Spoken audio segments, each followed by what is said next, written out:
Ceci est la version audio de la manne quotidienne. La théo soigneusement préparée par notre pasteur pour nous aider à grandir spirituellement tout au long d'une année. Aujourd'hui, nous sommes vendredi le 2 septembre 2022. Nous considérons le thème Fête des plaies. Fête des plaies. Prions. Père, nous te remercions aujourd'hui. Nous te louons, te glorifions. Reçois la gloire et l'honneur de nous avoir permis d'être comptés parmi les vivants aujourd'hui. Nous prions, Seigneur, ce que tu as pour nous aujourd'hui, que tu nous aides à l'écouter et à la mettre en pratique. Merci, Seigneur, parce que tu nous as écoutés. Au nom de Jésus, nous avons prié. Nous considérons aujourd'hui la fête des plaies comme thème. Nous continuons notre thèse dans le livre de Nombres, chapitre 11, à partir du verset 31 jusqu'au verset 35. Lisons la parole de Dieu ensemble. L'Éternel fit souffler de la mer un vent qui amenant les cailles et les répandit sur le camp environ une journée de chemin d'un côté et environ d'une journée de chemin de l'autre côté, autour du camp. Il y avait près de 2 coudées au-dessus de la surface de la terre. Pendant tout ce jour et toute la nuit, et pendant toute la journée du lendemain, le peuple se leva et ramassait des cailles. Celui qui en avait ramassé le moins en avait dit Omer. Ils les étendirent pour eux autour du camp. Comme la chair était encore entre leurs dents, sans être mâchée, la colère de l'Éternel s'enflamma contre le peuple, et l'Éternel frappa le peuple d'une très grande plaie. On donna à ce lieu le nom de Kibroth Hattaava, parce qu'on y enterra le peuple que la convoitise avait saisi. De Kibroth Hattaava, le peuple partit pour Hacheroth et il s'arrêta à Hazeroth.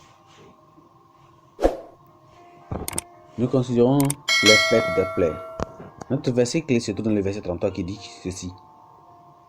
Comme la chair était encore entre leurs dents, sans être mâchée, la colère de l'Éternel s'enflamma contre le peuple, et l'Éternel frappa le peuple d'une très grande plaie. Allons dans le message. La prière est la première loi de l'homme matérialiste est de poursuivre avec rage la richesse comme chemin vers le bonheur et l'épanouissement. Il croit que s'il est capable de manger, de se vêtir, d'avoir un toit au-dessus de sa tête et de payer ses factures, il obtiendra le retour obtenu de la vraie joie. C'est un monde limité qui ne compte pas avec l'autre plan de l'existence, l'âme.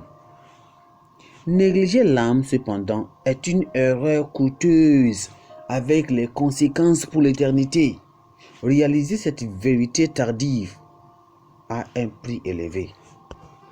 Dans le désert, sur le chemin de la terre promise, les Israélites ont payé un lourd tribut pour leur appétit affronté de viande à manger. Ils méprisaient la manne céleste et réclamaient à grand prix de revenir au jour de l'esclavage, sous-entendant par leur désir ardent de poissons qu'ils mangeaient librement en Égypte. Le Seigneur n'a pas fait avorter son plan de terre promise en les renvoyant en Égypte. Il les a accordé la volonté permissive de manger de la viande.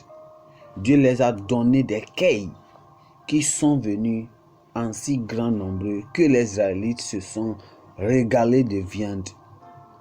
Tous ces jours-là et toute cette nuit-là et tous les jours suivants, ils étaient consumés par la passion satisfaire le corps aux dépens de l'âme.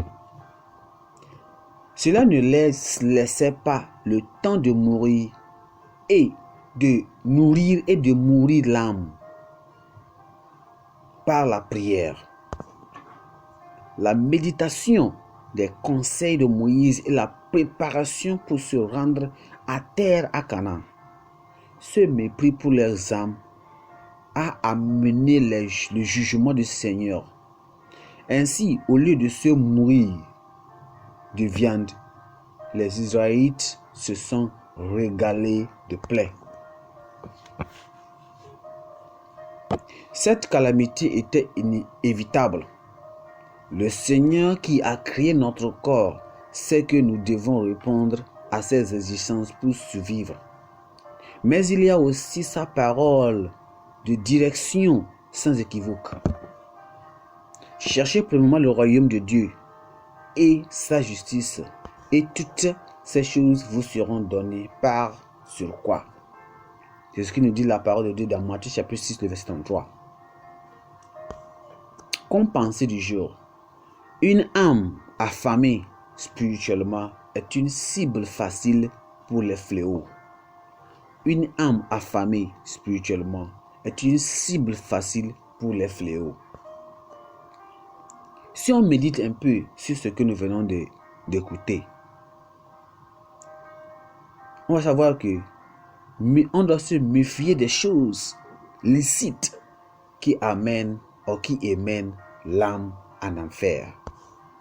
Mais on a la grâce divine. Il y a la grâce divine. Qu'est-ce que les enfants nous ont fait? Ils ont crié pour la viande de Dieu. Et la viande, et Dieu a pourvu. Dans le verset 31. Il était permis de manger de la viande propre. Cette mise à disposition était totalement miraculeuse. Aucun doute que Dieu seul pouvait en fournir et non pas Satan. Dieu, par l'intermédiaire du vent, a commandé les oiseaux alliés de la taille d'un pigeon depuis le bord de la mer jusqu'à l'endroit où ils se trouvaient. Les oiseaux volaient au-dessus du niveau de la terre et environ 1 mètre de haut, c'est-à-dire 2 coudées, afin qu'ils puissent facilement les attraper et les utiliser. Chaque personne ou soldat a pu obtenir au moins 10 homères ou même environ 200 kg de poids, ou environ, on peut dire, 1900 oiseaux. 200 kg est le poids de 3 adultes de taille moyenne, ou bien 1900 oiseaux par soldat pour 600 000 soldats équivaut environ 1,15 milliard d'oiseaux. C'est vraiment étonnant.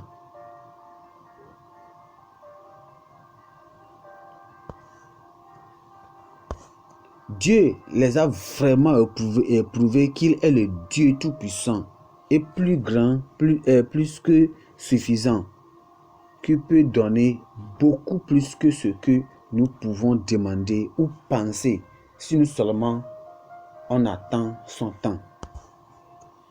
Mais n'oublions pas tout cela quand il manifeste le châtiment de Dieu, l'enfer.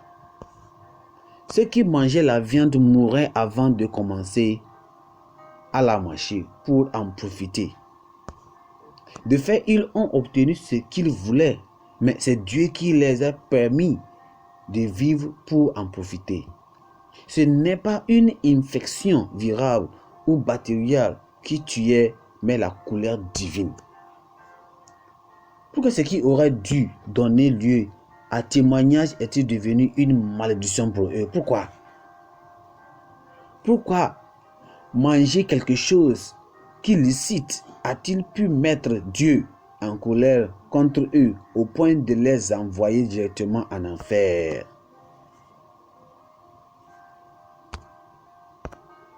Ils n'étaient pas intéressés par la volonté de Dieu, mais asservis par leur propre désir. Avait-il seulement demandé pourquoi Dieu ne voulait pas qu'ils mangent de la viande en ce moment-là, mais qu'ils se soumettaient à la volonté de Dieu?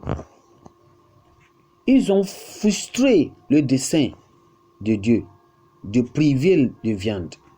ce qu'il dit dans Deutéronome chapitre 8, le verset 3. Dieu voulait qu'il apprenne quelque chose d'important pour l'éternité en faisant comment précéder le plaisir par la souffrance. Quelle est la leçon la plus importante qu'ils ont rejetée dans cette partie, dans Deutéronome chapitre 8, verset 3? Pouvons-nous imaginer la réaction aux milliards d'oiseaux qui sont venus du jour au lendemain? Aucune trace de crainte de Dieu, aucune trace de louange ou même d'action de grâce à Dieu, sauf des murmures. De toute évidence, leurs états de cœur n'étaient même pas justes devant Dieu. Ce n'est même pas la prière qui a entraîné le miracle. Mais c'est quoi? C'est le blasphème. Ce qu'ils ont blasphémé avant que ce miracle est venu. La tentation envers Dieu et même quoi? L'incrédulité volontaire. Tout ce qui n'était pas le produit d'une conviction est un péché. Notez que tous n'ont pas été punis. Certains d'entre eux étaient suffisamment réfléchis et sobres et évitaient de manger de la viande. Seuls ceux qui l'ont convoité ou mangé ont été détruits. La question qu'on peut se poser, quelles leçons pouvons-nous en tirer au sujet de Dieu? Notons bien séparément que ce ne sont pas toutes les choses qui sont licites qui sont nécessaires afin de plaire à Dieu. La maîtrise de soi et la discipline sont nécessaires. La Bible nous dit cela dans 1 Corinthiens chapitre 6, le verset 12. Et aussi deuxièmement, selon Jean 5, verset 14, la Bible dit « Les miracles et les dons de miracles sans attitude juste ni sainteté peuvent conduire à la destruction et même comment à la damnation. » Le problème du corps est le cœur du problème.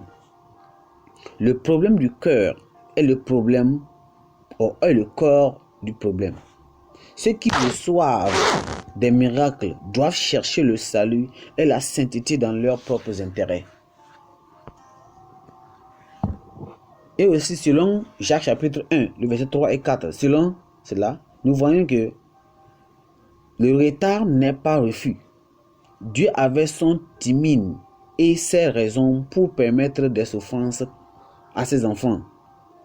Soyez perspicace, réfléchis et patient pour permettre au dessein divin pour vous d'accomplir ou bien de s'accomplir afin que vous ayez la maturité nécessaire pour gérer les bénédictions de Dieu sans périr. Et dernièrement, les choses licites seront pécheresses et condamnables si elles tirent leur énergie de l'esprit charnel et de la considération de soi ou du malin. Prions maintenant. Allons devant Dieu pour prier. Père, nous te remercions donc aujourd'hui. Nous te donnons la grâce de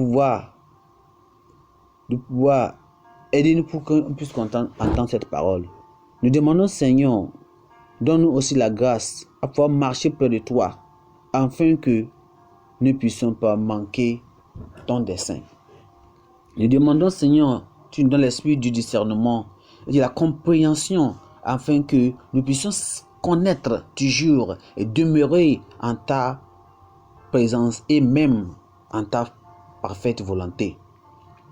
Nous prions que, Seigneur, que tous les péchés qui ont bénéficié des miracles lors de notre évangélisation, même ailleurs, Seigneur, plus loin pour obtenir le salut même et même la sainteté.